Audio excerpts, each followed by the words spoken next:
2008 წლის აგვისტოს ომი 2009 წლის მუხროვანის ამბოხის საქმე და სოფელ ჩორჩანაში საგუშაგოს გახსნის შედეგად განვითარებული მოვლენები პარლამენტში საგამოძიებო კომისიის ხდომა გაიმართა მოусმინეს ჩორჩანის მკვიდრელ გუჯა ხარაზიშვილს.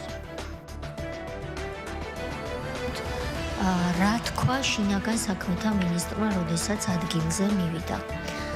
მე მინდა რომ გთხოვთ ჩართოთ ეს ვიდეო. ორი გვამი მჭირდება. მომიტანეს ორი გვამი. всё. პრემია დიდია. ორი გვამი მჭირდება, პრემია დიდია. ამ რამდენიმე წამში არის ჩადებული სააკაშვილის მმართველობის მთელი არსი. ჩვენ ვიცით, რომ ფასადური პიარის ხელოვნების ერთ-ერთი ფუძემდებლები იყვნენ. ვარ კომენტარზე, თან გვერდებზე, ფლანგებზე ვიყურები, თან ჟურნალისტებს ვესაუბრები წინა მხრიდან. ვერაფერი ამოიწია, მარცხნიდან თვალის კიდეთი დავინახე, რომ მანქანები გაჩერდნენ და ხიდან ხემდე ადამიანები გადმორბიან, განცდა მაქვს ისეთი, რომ ფილმს იღებენ რაღაცას. ხოლო თურმე რა ფილმს იღებენ, თურმე მე მიჭერენ. მიმაყენეს შინაგან საქმეთა სამინისტროს სატელეფონო საუბარი იყო და გამომატრიალეს უკან. მერე მიმაყენეს სხვაგან გამომატრიალეს უკან. მერე საბოლოო ჯამში ეთყობა მიიღეს მითითება, რომ კარგით, კურთხევა მიიღეს, რომ მოდულში მიიყვანეს და მათთან ერთად მეც გახარებული ვიყავი, რომ საბოლოო ჯამში გაგვისაზღვრეს ადგილმდებარეობა, სადაც უნდა მივსულიყავი. პროვანთა კავშირი იყო ქუდი ამ ყველაფრის, იმიტომ რომ მე მქონდა წარდგენილი ის, რომ მე მოვახდინე ორგანიზება შეიარაღებული შემადგენლობის, მობილიზების, მქონდა დაგეგმილი ქვეყნის სტრატეგიული ობიექტების დაკავების და უმაღლესი მმართველი პირების ლიკვიდაციის. რეალურად სპეცოპერაცია თქვენი აყვანის და ეს გადაიცემოდა, რაზეც ალბათ შეიძლება ამას უარყოფითიც აქვს, მაგრამ დადებითიც ლაივში რო გადაიცემა. დადებითიც აქვს, იმიტომ რომ რუსთავი როგორც ჩემი გამომყვანი იყო, ასევე რაღაც სხვა გეგმების განხორციელების წინაღობა იყო. მე ირკვევა ის მე უკვე საჟელახსრულების დაწესებულებაში ვარ, როდესაც ჩატარებული სპეცოპერაციის შედეგად კრიალაშვილი გიორგი დაიღუპა, დახვრიტეს. ოთანაძე, კობა და ამირიძე ლევანი ფაქტობრივად მოკლეს, დახვრიტეს ესენიც, მაგრამ ცოცხლები დარჩნენ, იმიტომ რომ გიორგის თუ არ ვცდები ქონდა კრიალაშვილს 3 ტყვია მოხვედრილი, ოთანაძეს 9 და ამირიძეს 8. ყველა მკვდრები იყვნენ, ესე რომ ვთქვათ. ცდელობა იმისი, რომ მათთან ვიღაცას ცდელობა ქონოდა, რომ დააკავებდნენ ინტერესში ეთყობა არავისთან არ იყო, მიცვალებული არ საუბრობს, მაგრამ ღვთისნებით ეს ორი გადარჩა. სახელმწიფომ ქუდი მოირგო იმის, რომ მუხროვანში იყო აჯანყების მცდელობა და მათ ეს მცდელობა ჩაახშეს, ისევე როგორც ჩაახშეს სამაჩაბლოში მაცხოვრებელი გმირი მოსახლეობის თავდაცვის უნარიანობის და წინააღმდეგობის გაწევის უნარი და ისევე როგორც კოდორის ხეობაში ჩაახსეს თავისუფლებისათვის ლტოლვა. ეს იყო რეალური სურათი, რაც იყო. აქაც ისევე როგორც 2008 წლის აგვისტოს ომში რეალურად მართვის ბერკეტი ჰქონდა შინაგან საქმეთა მინისტრს ვანო მერაბიშვილს, რომელიც ჩვენ ვიდეოშიც ვნახეთ, რომ ითხოვს ორ გვამს. ამ დროს სად არის თავდაცვის მინისტრი? თავდაცვის სამინისტროს მმართველობა გათიშული იყო. გამოიკვეთა ის, რომ შინაგან საქმეთა სამინისტროს ხელმძღვანელობა მართავდა აღნიშნულ პროცესებს. ტელევიზორიდან მოსახლეობა იგებს, რომ მუხროვანში ამბოხია.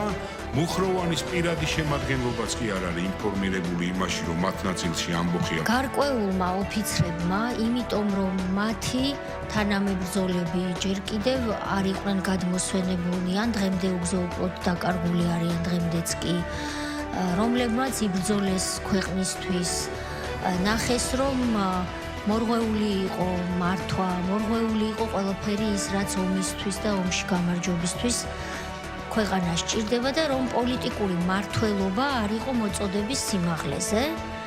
ნახეს რა ეს ყველაფერი თავის თვალით. იმ მომენტში, როდესაც მათ დაუძახეს, მიიწვიეს, მობრძანდი და 26 მაისს გარკვეულ პიარულ ღონისძიებაში მონაწილეობა მიიღეო, მათ ამასთან დაკავშირებით გამოთქვეს გარკვეული კითხვები. და ამას დაერქვა ამბოხი? მორალური მზაობა რამდენად აგვაქვს? ზეიმში მონაწილეობის მორალური მზაობა. პირადი შემადგენლობა დავაყენოთ მწკრივში, ჩაუდგეთ სათავეში, როცა მათი თანამებრძოლების გზაკვალი ჯერ კიდევ არ ვიცით და პასუხ და გაუწევთ. ეს აღიქვა პოლიტიკურმა ხელმძღვანელობამ წინააღმდეგობად? სხვა განცდა მე ამ ურთიერთობიდან გამომდინარე მე არ მქონია. სააკაშვილის სასამართლოშიც კი შეძელით იმდენად შავით თეთრზე იყო ბრალდება შერაცხული უსაფუძვლოდ, რომ გამართლებულიყავით. რაში გამართლდით და რა ბრალდება დაგრჩათ?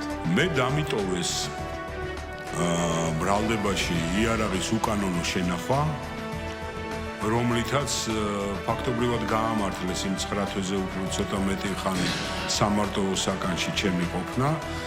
მანამდე იყო ჩამოსული სხვადასხვა არასამთავრობო ორგანიზაციის წარმომადგენლები, რომლებიც ადგილზე გაეცნენ იმ პირობებს, რომელშიც მე ვიყავი და დასკვნა გაკეთებული ის, რომ ამ პირობებში ადამიანის ყოფნა ნიშნავს ყოველდღიურ მასზე განხორციელებულ წამებას, მაგრამ ესეც არაფერი არ არის, კიდე გეუბნებით, ყველაზე დიდი ჩემთვის დატვირთვა იყო ჩემი შვილების იმედგაცრუება, რომ არ ქონოდა ჩემ შვილებს ქვეყნის და სამშობლოს წინაშე მიმართ. ეგ იყო უმთავრესი. გავმართლდი ამ საკითხში. რომელ საკითხში? სამშობლოს ღალატში. ხებას აქვს თავისი რაღაცა ფორმები. ერთი ტყვია გავარდა? არა, არც ტყვია გავარდა, როდესაც ეს უდანაშაულო კაცები დახვრიტეს. დანარჩენი ეს წინააღმდეგობის გაწევის, იმიტომ რომ როდესაც სასამართლო პროცესზე გესმის ბრალდების მხარის იმ წინადადება იმაზე და პოზიცია, რომ ტანკი იყო უზრუნველყოფილი საწვავით, აღჭურვილი საბრძოლო ეკიპირებით, ჭურვებით და იყო ლოგიკური ვარაუდი იმის, რომ ეს ტანკი დაიძრებოდა თბილისის. მაგრამ ტელევიზიიდან იმ დღეებში ვისმენდით, რომ ტანკები იყო დაქოქილი. ტანკს არ დაუტოვია ტერიტორია, საბრძოლო ტექნიკა არ გამოსულა, მარში მუხროვანი თბილისის მიმართულებით შეიარაღებული პირადი შემადგენლობის მიერ განხორციელებული არ იყო. ბაზა დაკეტილი არ იყო, რომ უცხო პირები, შესაბამისად, უფლებამოსილ პირებს შეზღუდვოდათ იქ შესვლა და კითხვა-პასუხის მიღება. ერთ-ერთ რესტორანთან მომხდარი ფიზიკური დაპირისპირების საქმეზე განცხადება გაკეთდა შესაძლოა აღინიშნა, რომ შემთხვევის დროს ორმო პირმა სხეულის დაზიანება მიიღო. ინციდენტში მონაწილე პირები გამოკითხვის მიზნით პოლიციის შენობაში გადაიყვანეს, ერთ-ერთი შეუძლოდ გახდა კი საავტომობილში გადაყვანისას გარდაიცვალა. მოგვიანებით სამინისტროში განაცხადეს, რომ ფაქტთან დაკავშირებით სპეციალურ საგამოძიებო სამსახურთან აქტიურად თანამშრომლობენ. შინაგან საქმეთა სამინისტროში აცხადებენ, რომ რესტორანში მომხდარ ინციდენტზე 3 პირი დაკავებულია, რომლებსაც აღკვეთ ღონისძიებად პატიმრობა შეეფარდათ. მიმდინარე წლის 7 ივნისს რესტორანში დაწყებული ურთიერთშელაპარაკება მოგვიანებით ამავე რესტორნის მიმდებარე ტერიტორიაზე გაგრძელდა და ფიზიკურ დაპირისპირებაში გადაიზარდა. დაპირისპირების დროს 1998 წელს დაბადებულმა S.U.-მ და 1996 წელს დაბადებულმა D.S.-მ სხეულის სხვადასხვა არეში, მათ შორის თავის არეში დაზიანებები მიაყენეს 1987 წელს დაბადებულ A.Q.-ს. ფიზიკური დაპირისპირების დროს A.Q.-მ ცივი იარაღის გამოყენებით სხეულის სხვადასხვა არეში დაზიანებები მიაყენა S.U.-სა და D.S.-ს. ხოლო A.Q.-ს თანხმებმა პირმა I.T.-მ ფიზიკურად იძალა და კონფლიქტში მონაწილე S.U.-სა და D.S.-ზე. ინციდენტში მონაწილე ყველა პირი გდანი ნაძალადების მთავარ სამმართველოში იქნენ წარმოდგენილი. საგამოძიებო მოქმედების ჩატარების მიზნით გდანი ნაძალადების სამმართველოს შენობაში ყოფი A.Q. დროის მოკლე პერიოდში გახდა შეუძლოდ და გონება დაკარგა. სამართალდამცველებმა სასწრაფო სამედიცინო დახმარება დაუყოვნებლივ გამოიძახეს და მოხდა მისი სტაციონარში გადაყვანა. პოლიციამ მომხდარი ფაქტის შესახებ ინფორმაცია მყისიერად მიაწოდა სპეციალურ საგამოძიებო სამსახურს. სამედიცინო დაწესებულებაში მოთავსებიდან 2 დღეში A.Q. სამწუხაროდ გარდაიცვალა. აქვე დამატებით გასცნობთ, რომ პოლიციამ ჩატარებული გამოძიების შედეგად ჯგუფური ძალადობის ბრალდებით 3 პირი უკვე დააკავა. ვინ მიიღებს და ვინ არა მონაწილეობას თვითმმართველობის არჩევნებში ნაციონალური მოძრაობა დანარჩენ ბარერ გადალახულ პარტიებს სწორი გადაწყვეტილების წინ მიუწოდებს, რაც მათი მოსაზრებით არჩევნებში მონაწილეობაზე უარის თქმა. ამ ეტაპზე მონაწილეობა გადაწყვეტილი აქვს პარტია გიორგის არჩევნებში სენჯიკობა გახარია საქართველოსთვის 5%-ია პარტია ლელო, რომელიც არჩევნებთან დაკავშირებით დანარჩენ ოპოზიციას კონსულტაციებს თავაზობს თავის მხრივ საარჩევნო დამზადება მმართველი გუნდით, რომელიც გამარჯვებაში გაწმუნებულია. პოლიტპატიმრები არიან ციხეში და პოლიტიკური ლიდერების და ზოგადად პარტიების თუ აქტივისტების, მედიის და არასამთავრობო ორგანიზაციების მიმართ მიმდინარეობს უმძიმესი სახის ზეწოლა. შეუძლებელია ვიფიქროთ ამ პირობებში არჩევნებში მონაწილეობაზე. საერთოდ საუბარიც კი არ არის გუნდში. მე იმედი მაქვს, რომ ამ პოლიტიკურ ძალებს ეყოფათ ის შეგნება, განსაკუთრებით ლელოს, რომ ნახოს როგორი არის საზოგადოებრივი რეაქცია და მიიღოს სწორი და ადეკვატური გადაწყვეტილება უსწრაფეს ვადაში და დადგეს ქართველი ხალხის გვერდით. სხვა დამატებითი ფლანგებიდან ერთობლივი ძალებით შეტევა თუ გამოიღებს უფრო მეტ შედეგს და მიგვაახლოვებს ჩვენს მიზანთან, რეჟიმის ცვლილებასთან, ჩვენ განვიხილავთ ამ საკითხებს ყველა პარტნიორთან, პოლიტიკურ პარტიებთან, მაგრამ აგრეთვე საზოგადოებრივ ჯგუფებთან ინტენსიურ კონსულტაციებს ვატარებთ აქტივისტებთან, პოლიტპატიმრების ოჯახის წევრებთან და იმედს ვიტოვებთ, რომ მივიღებთ იმ გადაწყვეტილებას, რომელიც მაქსიმალურად იქნება დაფუძნებული ერთიანობაზე. მოწოდება და დავალება, რომელიც ევროპარლამენტიდან გაისმა,ურად იყო პირდაპირ შესასრულებლად კონკრეტულმა პარტიამ, ლელომ კახარიას პარტია აქამდეც ამბობდა, რომ ის წინააღმდეგი არ იყო არჩევნებში მონაწილეობის მიღებაზე, იქით ნაცმოძრაობა რაღაც სევას რადიკალური ხაზი უკავია, ისედაც რადიკალ პოზიციაში, ერთმანეთს აბრალებენ, ბევრ რაღაცას თითებს იშვერენ. ეს ძალიან ლოგიკური და ბუნებრივი პროცესია, რომ კიდევ ერთხელ საკუთარი ქვეყნის სიძულვილში გაერთიანებული რადიკალები ვერ გაერთიანდებიან სხვა მემართულებით და ვერ შექმნებათ ერთიანი პოზიცია საბოლოო ჯამში ეს ყველაფერი საარჩევნო ყოფთან გადაწყდება. გენერალური აუდიტორის პოსტზე წარდგენილ გიორგი გაბიტაშვილს საფინანსო საბიუჯეტო კომისიის ხდომაზე მოусმინეს პარლამენტი მას ახალ თანამდებობაზე სავარაუდოდ დღევანდელ პლენარულ ხდომაზე დაამტკიცებს. გაბიტაშვილმა კომიტეტის წევრებს გენერალური აუდიტორის პოსტზე საკუთარი ხედვები, გეგმები და პრიორიტეტები გააცნო. გაბიტაშვილის წინამორბედმა ცოტნა ყაველაშვილმა გენერალური აუდიტორის თანამდებობა ვადაზე ადრე პირადი განცხადების საფუძველზე დატოვა, ის ფინანსთა მინისტრის მოადგილედ დაინიშნა. საქართველოს პარლამენტის თავმჯდომარეს საქართველოს კონსტიტუციის 79 მუხლის მეორე პუნქტის სახელმწიფო აუდიტის სამსახურის შესახებ საქართველოს ორგანული კანონის მე-9 მუხლის პირველი პუნქტისა და საქართველოს რეგლამენტის მე-18 მუხლისა და 204 მუხლის შესაბამისად სახელმწიფო აუდიტის სამსახურის გენერალური აუდიტორის თანამდებობაზე ასარჩევად წარმოადგინა ბატონი გიორგი გაბიტაშვილის კანდიდატურა. სულს მადლობა გადავუხადო პარლამენტის თავმჯდომარის ბატონ შალვა პაპუაშვილს ჩემი კანდიდატურის წარმოქმნისთვის. ჩემი კანდიდატურის დამტკიცების შემთხვევაში მე როგორც გენერალური აუდიტორი ვიზრუნებ შემდგომ ინსტიტუციურ განვითარებაზე. ვიღებ ვალდებულებას დავიცვადე კიდევ უფრო გავაძლიერო სახელმწიფო აუდიტის სამსახურის ძირითადი პრინციპები: ობიექტურობა, დამოუკიდებლობა, საჯაროობა და პროფესიონალიზმი. ჩემი სურვილია აუდიტის სამსახურის მიერ მომზადებული დოკუმენტები გახდეს კიდევ უფრო სრულყოფილი და ცხადი. კერძოდ მინდა გავამახვილო განსაკუთრებული ყურადღება სახელმწიფო ბიუჯეტის შესრულებაზე, მუნიციპალურ ფინანსებსა და სახელმწიფოს წილობრივი მონაწილეობით შექმნილ საწარმოებზე. ჯგუფურ ძალადობაში ბრალდებული ანდრო ჭიჭინაძის, ონისე ცხადაძის და კიდევ 9 დემონსტრაციის პროცესზე საქმის ერთ-ერთი გამომძიებელი კრიმინალური პოლიციის დეპარტამენტის თანამშრომელი დავით ხიტიაშვილი დაიკითხა, როგორც გამომძიებელმა განაცხადა, შესწავლების ოპერატორების მიერ გადაღებული ვიდეო მასალა შეისწავლა და ოქმი შეადგინა მისი განმარტებით ვიდეოებში სამი ბრალდებული დაიდენტიფიცირდა. ქერაშვილი, თეთრაშვილი და მირწყულავა მოწმის თქმით კადრებში ჩანს, რომ ისინი ფოიურეკებს და ბლანკს აგნებს პოლიციელების მიმართულებით ისროდნენ, ადვოკატები მოწმისგან ითხოვდნენ კადრებში ეჩვენებინა პოლიციელები, რომლებისგანაც ბრალდებული აღნიშნულ საგნებს ისროდნენ, ადვოკატები ამბობენ, რომ კადრებში პოლიციელები არ ჩანან. ადვოკატებმა პროკურორი მოწმისთვის პასუხების კარნახში სასამართლო კი პროკურორისადმი მიკერძოებულებაში დაადანაშაულეს. დღესვე კრიმინალური პოლიციის კიდევ 3 თანამშრომელი დაიკითხა და მერიის სამსახურის თანამშრომელიც გამოიკითხა, რომელმაც მუნიციპალიტეტის ზიანზე ისაუბრა რუსთაველზე ნოემბერ-დეკემბერი აქციებისას, თუმცა თქვა, რომ არ იცის ვინ დააზიანა აღნიშნული ინფრასტრუქტურა. მოწმე გამომძიებლის ჩვენებებით ვიდეოები მათაც დაათვალიერეს და ამოიცნეს ბრალდებულთაგან ნაწილი, მათ შორის ანდრო ჭიჭინაძე, თუმცა ბრალდებულთა დაინტერესების მიზნით ვიდეოებზე ექსპერტიზებია დანიშნული. პროცესი ხმაურის ფონზე მიმდინარეობდა, რის გამოც მოსამართლე პროცესი დახურა, სასამართლო პროცესები 13 ივნისს განახლდება. ერთმანეთს ერთ ტელეფონზე გაკიდები ვარ ადრეში. ბატონო სამართლე მოწმის სარგებლობდა ტელეფონი დადოს იქ, ისე შლის მინაწერებს ეხლა სავარაუდო და დაანებენ ტელეფონს თავი ბატონო ტელეფონში. დროს კარგად. ბოლო გაფრთხილებას ვაცხადებ აი ამ შემთხვევაში.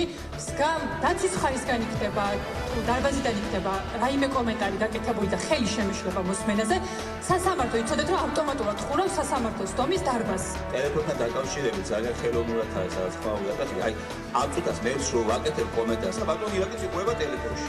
ანუ ეს ბუნებრივია ბატონო და ეხლა ამის გამო რაღაც ხელოვნური რაღაც ხმაურის აკეთვა ეს თავარია. ამისე ერთი წუთი ეღონისე გაფრთხილება მოგეცით ფაქტია რომ სასამართლოს არ ემორჩილებით და იძულებული ხდები სტომა დაგატოვებით და არის მოსვლის სასამართლოზე უნდა გადაწყვეტოს ადამიანების ბედი ყოველ შემთხვევაში ერთ-ერთი ფაქტორი არის რამაც შეიძლება გავლენა იქონიოს და რა მიზეზი და მიზანი შეიძლება არსებობდეს იმის რომ რამდენიმე საათიან მნიშვნელოვან პროცესში მოწმე იყურებოდეს ტელეფონში კითხვის დასმის პროცესში. აი და საათი ნახე, წამი ნახე, წუთი ნახე. მირეკავდა ხელმძღვანელი, რომელსაც გავუთიშე ტელეფონი. გნებავთ პატივისცემაში ჩამითვალეთ თქვენი, გნებავთ არ ვიცი, SMS-იც კი არ მიმიწერია, თუმცა სხვა შემთხვევაში მიმწერდი. სასამართლო ამაზე რეაგირება მოახდინებს. თავ შემთხვევაში ადგილი თუ ექნება, აუცილებლად მოხდეს ამის შემდეგაც მათ შორის სასამართლო უზრუნველყოფს, რომ ნებისმიერი მოწვე, რომელიც ამის შემდეგ სასამართლოს დომის დარბაზში შემოვა, მანდატური სამსახურის მიერ გაფრთხილებული იქნას, რომ ტელეფონს გაუთიშოს ხმა. მე შემიძლია ვილაპარაკო ფაქტით, როდესაც ბატონი ვაჟა და ბატონი გავითი სინქრონში დღეს ალბათ ერთი 5-ჯერ, 6-ჯერ სინქრონში აიღეს ტელეფონი და მე რანაირად უნდა დამრჩეს ობიექტურობის მესმის ანდრო თქვენ რასაც ვირადმაზრობ რაღაც ელემენტარულებზე შენიშვნას გასაგებია გაძლიერებას არ არის პრობლემა რა შეიძლება 5 წელი მომიწიოს სულად უსამართლოს ციხეში ყოფნა და ხალხთან თუ გამაძიებენ დიდი არაფერი მგონი მართალი ვარ ამაში რომ საზოგადოების მაღალი ინტერესი იქნება ოღონდ შემთხვევაში საქმეზე როცა ყავს განსაკუთრებით ძიმე დანაშაულის ჩამდენი ადამიანების საბრალდებოს კამზე ან როცა ყავს უდანაშაულო ადამიანები ახლა თქვენ თვითონ გამოიკვია ჩვენი ბიოგრაფია ანუ ბოლო პერიოდში ხშირად მიფიქრია რომ გონი ჯობს მოგვისაჯონ თქო მინაიდან ეს ხალხი ისევ გააღვივებდა პროტესტს და ხალხს გარეთ გამოიყვანდა უკვე განუკითხაობა ხდება უკვე ქვეყანაში იმისთვის რომ რაღაცა სახელი დავარქვათ შეიძლება ციხეში დაგვიჭირონ მაგალითად 19-20 წლის სტუდენტ გოგოებს იჭერენ ამის გამო ციხეში და ამით და ერთი თქონა მაქვს რომ რაღაცას თუ მომისჩით იმაზე 12 დღე დამემატოთ რადგან ძის რუსეთის დამპალი იმპერია აქციებზე დაკავებისას სასამართლო პროცესები გრძელდება, განიხილება ჯგუფურ ძალადობაში ბრალდებული 8 დემონსტრანტის საქმე, იკითხებიან ბრალდების მოწმეები, უსმენენ მერიის ინფრასტრუქტურის თანამშრომელს მისი თქმით, აქციის მონაწილეთა მხრიდან 28 ნოემბრიდან 3 დეკემბრის ჩათვლით რუსთაველზე ინფრასტრუქტურის დაზიანების შედეგად მიყენებული ზარალი 129,000 ლარს აღწევს. შეგახსენებთ, რომ 8 პირის წინააღმდეგ გამოძიება ჯგუფურ ძალადობაში მიმდინარეობს.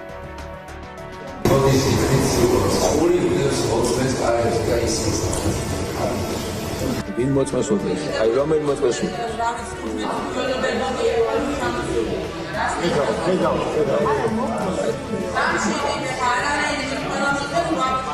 ნაგებობა ბოდიშის მოხდა. სპეკულაციებს უარ ქონდეს ადგილი გავიდეს რომელიმე ადვოკატი შეამოწმოს არის თუ არა მოწმე. ეხლა ნუ დაიწყებ სპეკულაციებს რომ გავდადით შეამოწმოს. არგით არ არის საჭირო ეხლა ეს ყველაფერი დააბრძანდი. ყველაფერი თქვენ ნაგებობა გათვლილი ტელევიზიებისთვის რომ თვითონ რაღაცა ხდება. რომელიმე ადვოკატი გავიდეს და შეამოწმოს არის თუ არა მოწმე. დააბრძანდი. თუ კარგად ეს აქ საზღვარია თუ შეიძლება. ნუ საუბრობ და მე ვისთვის გავაკეთე განცხადება წეღან. ყველა ერთად ვისაუბრობთ. გაჩერება მოწმეს არიან და მანდატის კითხვები არის თუ არა კართან მოწმე. მე როგორც ისე არ მოწმები არ არის. კი ბატონო, დავიწყეთ ხა დაიწყოს შეკითხვები. ვეღარ მიყო.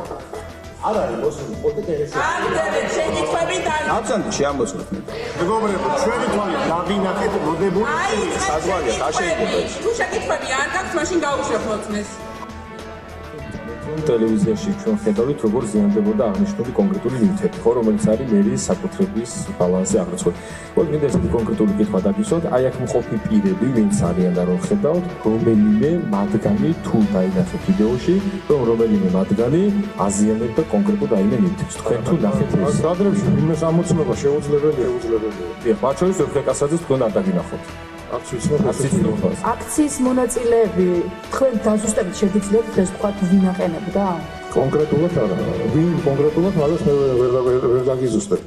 მერიას ხო ევალება თავისი საკუთრების დაცვა.